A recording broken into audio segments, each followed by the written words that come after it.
Assalamualaikum warahmatullahi wabarakatuh. Perkenalkan, nama saya Diki Repa Apriana Sangadwi.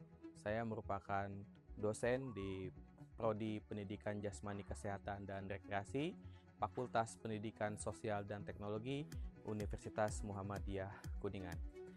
Di sini saya mengampu sebagai dosen di Prodi PJKR sebagai dosen pada mata kuliah Ilmu Faal Olahraga atau Ilmu Faal Dasar, yang dimana di dalamnya mempelajari perubahan pada tubuh secara fisiologis yang terjadi karena adanya aktivitas olahraga. Selain mempelajari yang tadi perubahan akibat aktivitas olahraga di dalam tubuh, ilmu faal olahraga juga atau ilmu faal dasar mempelajari tentang ergosistema 1, ergosistema 2, dan ergosistema 3. Di mana pada setiap ergosistema ini terdapat beberapa sistem yang satu sama lain itu saling berhubungan. Untuk capaian lulusan ataupun CPL pada ilmu faal dasar mempunyai 4 poin. Yang pertama, memiliki karakter nasionalis religius berkemajuan dan sosio-teknopreneur sebagai wujud pengamalan nilai-nilai al-Islam kemuhammadiyahan dalam konteks personal, sosial, dan pekerjaan. Untuk CPL yang kedua, mampu mendeskripsikan konsep teori, filosofi, struktur keilmuan penjas, olahraga, dan kesehatan untuk menguasai bidang tersebut secara menyeluruh. Untuk CPL yang ketiga, mampu mengimplementasikan konsep, teori, dan filosofi cabang-cabang olahraga secara logis dan sistematis dengan memperhatikan nilai humaniora sesuai dalam bidang keolahragaan. Untuk CPL yang keempat, mampu merancang penelitian untuk memecahkan masalah dalam konteks pendidikan jasmani, olahraga, dan kesehatan, serta menyusun laporan ilmiah yang dapat dipublikasikan. Untuk CPMK sendiri, di sini ada CPMK 1, yaitu mahasiswa mampu memahami, yang mana di dalamnya ada 15 poin.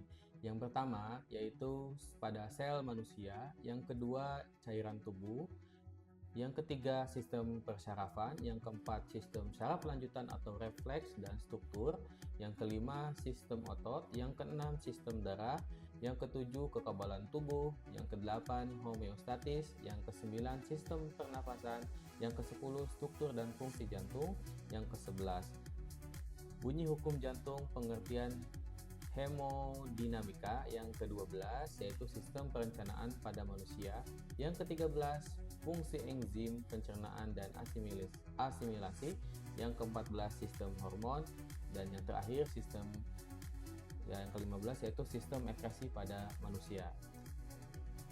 Untuk mata kuliah faal ini sendiri mempunyai pokok bahasan, yaitu mata kuliah faal dasar ini bertujuan untuk memberikan pengetahuan teoritis dan praktis kepada mahasiswa agar dapat memahami berbagai cara sistem kerja organ tubuh pada manusia dan mampu memahami dan mengaplikasikan atau menerapkannya dalam keolahragaan.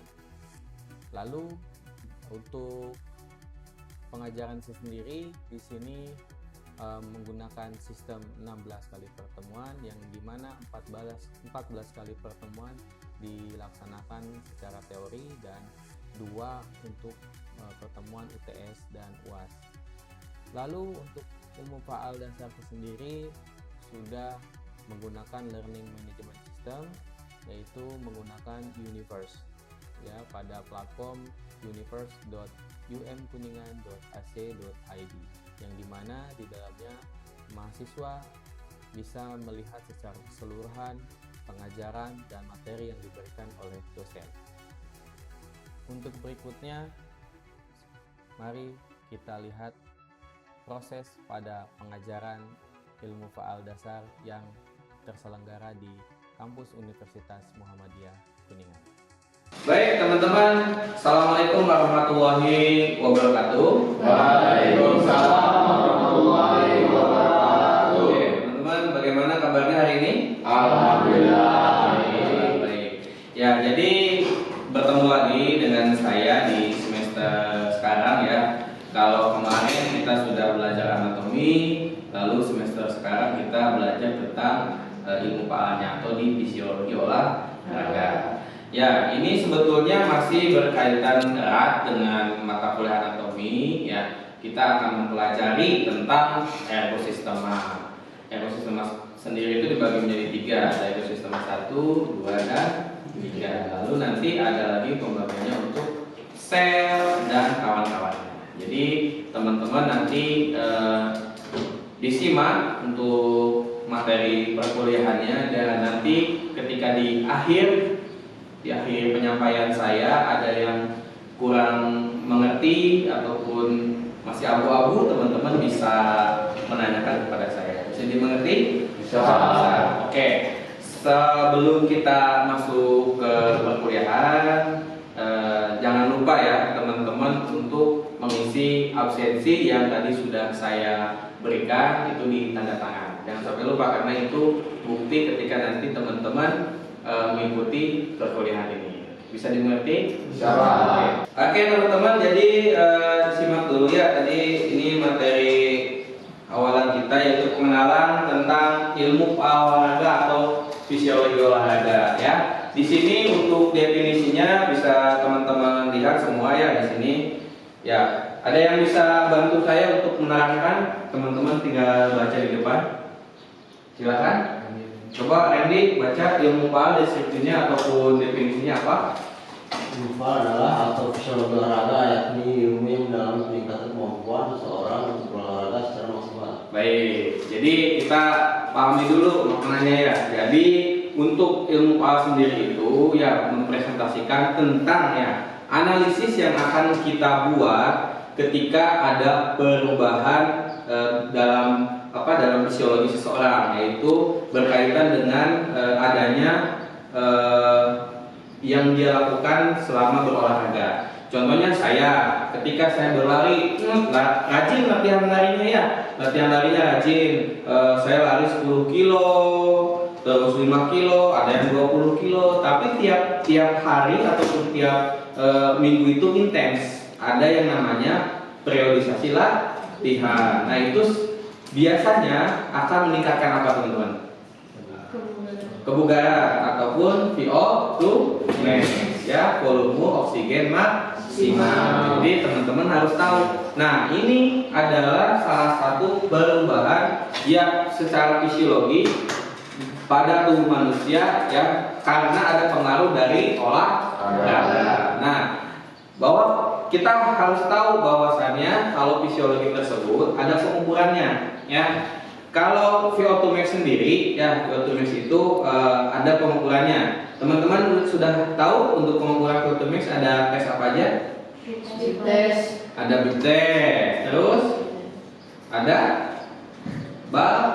Balke, ada Cooper test dan lain-lain. Jadi teman-teman harus paham. Nah, nanti beririsan atau berkaitan dengan tes dan pengukuran olahraga. Jadi bisa dipahami ya teman-teman ya. Oke. Baik teman-teman, tadi sudah selesai semua yang berkaitan dengan materi kita. Ada tadi dari sel, terus ada juga tadi saya jadi barelo gitu ya. Ada sel, ada ekosistema, ada sistem anatomi, biologi, fisiologi dan lain-lain. Itu salah satunya, semua itu berkesinambungan. Nah, kira-kira teman-teman ada penanya ataupun yang kurang mengerti bisa ditanyakan. Saya buka untuk kelompok pertama itu 3 penanya. Silakan. Pak, Baik, silakan ya. izin bertanya Pak. Baik. Untuk tadi kan dijelaskan dalam ekosistem 3. Nah itu bagaimana secara fungsi kerja otot ketika tubuh kita beristirahat? Oke, terima kasih. Jadi Randy menanyakan gimana sih cara kerjanya ekosistem 3, kok bisa gitu merecovery tubuh yang tadinya capek jadi fit kembali. Oke, saya jelaskan seperti ini. Untuk istirahat yang ideal, tidur artinya ya itu berapa jam? Kira-kira teman-teman ada yang tahu? 8 sampai 9 jam. Oke. Jadi teman-teman dalam jangka waktu itu teman-teman harus bisa merelaksasi tubuhnya sendiri. Artinya tempatkan tubuh teman-teman itu di tempat yang benar-benar nyaman. Kalau pengen istirahat dan recovery-nya bagus, artinya ekosistematikanya juga berjalan dengan sebaik-baiknya, seperti itu. Jadi contohnya jangan sampai tidurnya di lantai, ya itu nggak bakalan ini juga ya, yang ada badan kita jadi pegal-pegal nantinya. Ya, yang nyaman, ya harusnya di di kasur yang empuk atau spring bed kayak gitu. Dan juga teman-teman harus memperhatikan kapasitas cahaya yang ada di dalam ruangan. Ketika biasanya impuls mata ketika ada respon cahaya itu tidak ada, sebagian ya termasuk saya juga pribadi itu agak kurang tenang aja untuk tidur. Jadi biasanya untuk tidur itu biasanya ada yang dimatikan untuk untuk lampunya ya, seperti itu. Mungkin ada sebagian yang pakai lampu standby kayak yang kecil aja yang di dekat kanvas meja atau segala macamnya kayak gitu. Jadi itu jangan sampai terang karena itu akan mempengaruhi juga sistem kerja saraf kita. Jadi istirahatnya nggak bakalan tenang. Dan paling penting adalah alat komunikasi teman-teman itu jangan dekat lah seperti itu, karena itu ada juga sinyal daripada telekomunikasinya akan mengganggu sistem saraf kita. Paham ya teman-teman ya? Jadi istirahat yang bagus dan cara kerjanya yang bagus itu ya kita harus merelaksasikan tubuh kita senyaman mungkin. Nah, dan tadi mengurangi intensitas cahaya, dan ketika sudah 9 jam karena sistem kerjanya itu tidak digunakan ya, karena kan kita beristirahat. Nah, itu akan balik lagi ke pola sebelumnya ya, dan teman-teman itu akan segar ketika sudah tercapai semuanya. Dan juga jangan lupa juga teman-teman harus memperhatikan nutrisi yang teman-teman makan ya, artinya gizinya. Jangan, ya itu juga bisa mempengaruhi. Kalau nggak makan kira-kira perut teman-teman ini nggak pengaruh nggak? Pengaruh. Jadi usahakan 2 atau 3 jam sebelum tidur itu makan cukup gitu. Nah, itu nanti untuk entah itu kalsiumnya, entah itu proteinnya, ataupun entah itu daripada buah-buahannya. Itu harus cukup semua. Itu bisa mempengaruhi juga kepada sistem ekosistem ketiga ataupun pada saat istirahat. Begitu ini? Kira-kira jelas? Oke. Tadi ini sudah menanyakan terkait dengan ekosistem 3. Kita lanjut untuk penanya berikutnya. Barangkali ada yang masih kurang jelas ataupun ingin menanyakan terkait dengan materi, maka dipersilakan. Saya Pak izin bertanya. Baik, silakan baik. Pertanyaan saya ini masih berkaitan dengan pertanyaan Reni ya. Saya kan mahasiswa pendidikan jasmani kesehatan dan rekreasi di sini. Ketika kita melakukan aktivitas gym kan di pagi, sore, siang ya Pak. Ya. Nah, malamnya tuh bergadang sampai jam 1 malam. Nah, apakah akan terjadi pelambatan recovery pada otot-otot kita Pak? Baik. Ya, Ubay menanyakan terkait dengan ketika saya sudah melakukan aktivitas di gym dan saya malamnya bergadang, itu akankah ada pelambatan pada sistem tadi ekosistematika ketika kita sedang beristirahat? Pasti ada. Kenapa? Yang tadi saya sudah garis bawahi bahwasanya ketika tidur itu maksimal idealnya adalah 9 jam atau 8 sampai 9 jam. Nah, ketika Ubay waktu istirahatnya digunakan untuk bergadang ataupun aktivitas lainnya, hak tubuh kita untuk beristirahat itu diambil. Nah, yang terjadi apa? Nantinya akan merusak sistem yang ada. Contohnya pola tidurnya jadi tidak sesuai ataupun nantinya sering insomnia. Nanti juga bisa berpengaruh kepada fisiknya ataupun kepada kebugarannya. Karena kenapa? Ya tubuhnya tidak diistirahatkan. Ingat, yang terbaik untuk recovery tadi balik lagi ya tubuh kita ya. Mungkin sebagian ada yang memakai metode contrast bed. Artinya di situ ada yang memakai ice bed dan ada juga yang memakai air hangat ataupun sauna. Jadi di dua itu. Nah, tapi yang paling terbaik ketika teman-teman sudah melakukan semuanya itu adalah istirahat, artinya tidur. Jadi seperti itu, Bay. Bisa dimengerti ya? Siapa? Oke, teman-teman kita lanjut lagi ya. Nah, di sini lanjut kita ada yang namanya struktur pada ilmu biologi, ya. Bahwasanya kita tahu ya, terbagi ada yang namanya sitologi atau ilmu tentang struktur dan fungsi indera seluler. Nah, ini materi yang kita bahas juga sekarang mengenai sel. Ya, teman-teman paham ya? Oke.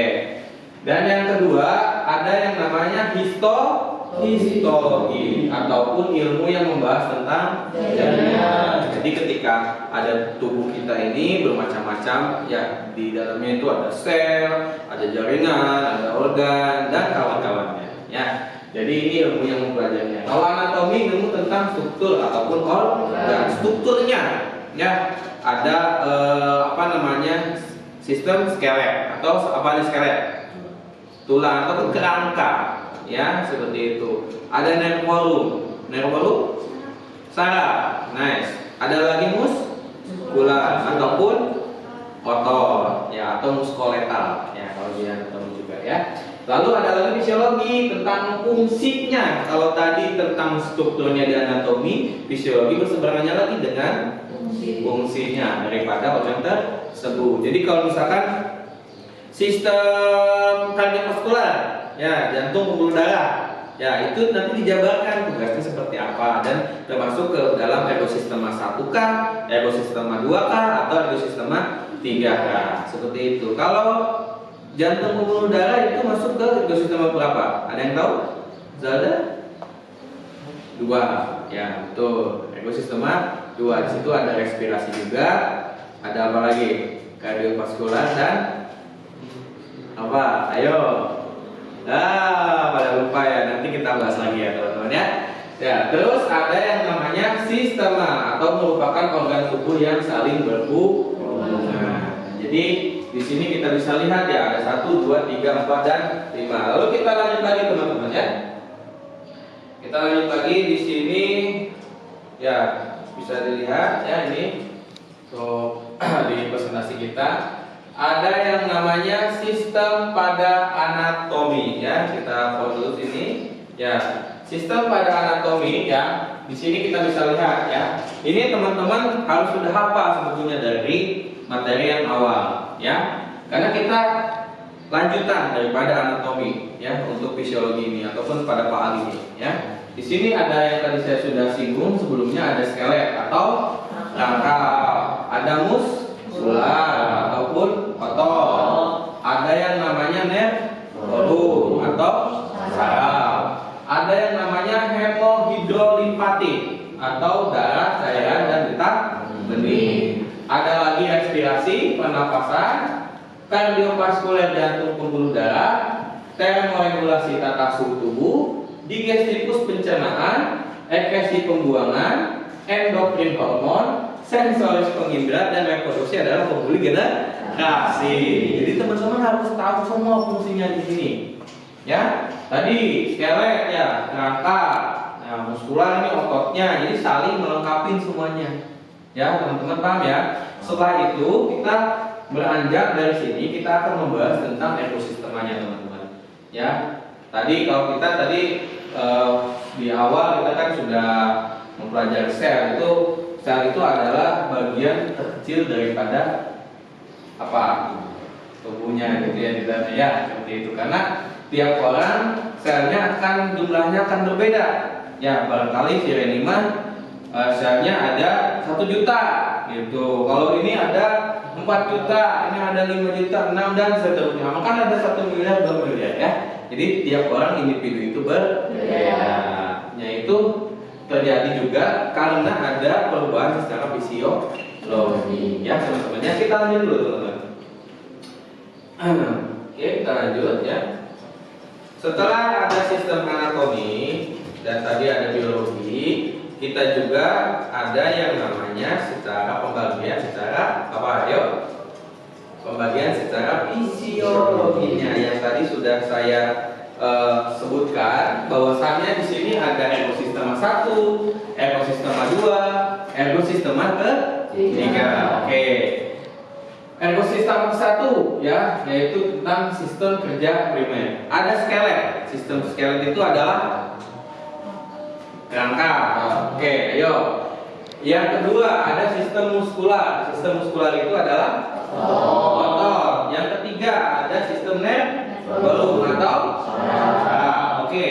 Terus ada ekosistema 2 ya, sistem kerja sekunder. Yang pertama ada sistem hemohidrolimpatik atau darah cairan getah bening. Oke. Yang kedua ada sistem respirasi atau pernafasan. Kalau sistem kardiovaskular tadi saya sudah sebutkan di awal, yaitu jantung dan pembuluh darah. Tadi penanya ataupun yang berkaitan dengan ekosistem 3 ada Reni, ada Ubay. Nah, kita satu lagi deh untuk materi kali ini. Silakan yang ingin bertanya. Saya Pak. Baik, silakan Ananda Hamzah. Pak, izin bertanya ya terkait mengapa gangguan pada satu sistem organ dapat mempengaruhi fungsi sistem organ lainnya. Oke, ini pertanyaan menarik nih dari saudara Hamzah ya. Kenapa kalau ada gangguan pada salah satu organ kita itu akan berpengaruh juga terhadap sistem yang lain. Yang tadi saya sudah sebutkan bahwasanya dari ekosistema 1, ekosistema 2 dan 3 itu saling berkaitan ya. Jadi contohnya kalau misalkan ada ototnya yang sprain ataupun cedera gitu ya. Kayak misalkan saya nih, kan saya cedera tangan nih ya, yang ototnya sprain. Artinya itu bisa berpengaruh kepada fungsi yang lainnya, artinya kepada fleksibilitasnya. Ya, fleksibilitasnya akan terganggu. Yang tadinya bisa mungkin sampai ke atas, kalau dia sprain di bagian shoulder ataupun bagiannya itu tidak akan bisa terangkat. Jadi kepada area fleksibilitasnya juga itu akan berdampak. Nah, seperti kita tahu bahwasanya ada di anatomi itu ada yang namanya gerakan abduksi dan adduksi. Gerakan menjauhi tubuh dan mendekati tubuh. Ketika ada yang salah dengan ototnya spine ataupun contohnya cedera di bahu ya, ataupun shoulder shoulder sprain, itu dia tidak akan bisa makan seperti ini. Nah, ini kan gerakan abduksi dan adduksi. Seperti itu. Jadi contohnya organ lainnya juga ada. Contohnya kayak misalkan ada apa lagi coba? Ada yang tahu nggak? Tadi cedera di bagian sprain di bagian shoulder ya. Nah, ada lagi di bagian ankle. Ya, di bagian ankle. Kira-kira kalau di bagian ankle, teman-teman untuk berjalan aja itu tidak akan normal. Nah, artinya nanti ketika teman-teman harusnya lari tiap pagi ataupun tiap 5 kilo dan kemudian terjaga, ketika ketika si ankle-nya cedera itu tidak bisa berlari, dan itu juga akan berpengaruh kepada kardiovaskularnya karena tidak dilatih. Diam aja kayak gitu, dan itu akan menurunkan performanya dan juga VO2 max. Jadi seperti teman-teman, bisa dipahami untuk Ananda Hamzah? Bisa. Baik, terima kasih. Kira-kira teman-teman di sini ada yang ditanyakan lagi atau tidak? Oke, cukup sekian. Kalau cukup sekian, nanti teman-teman di sistem di Universe itu jangan sampai lupa untuk mengisi absensi lagi, karena kita selain absensi tanda tangan, kita juga butuh untuk absensi digital. Dan jangan sampai lupa, saya akan membagikan tugas nanti, entah itu di WhatsApp group ataupun di Universe atau di ruangmu. Nanti teman-teman dibuka, itu tugasnya untuk minggu depan. Baik, teman-teman bisa dimengerti? Baik, terima kasih. Kalau sudah dirasa cukup dirasa cukup mengerti semua materi, kita akhiri sampai di sini. Terima kasih atas waktunya. Ditutup. Nasrul minallahi wa fadlun qarib wa basyiril mu'minin. Wassalamualaikum warahmatullahi wabarakatuh. Waalaikumsalam.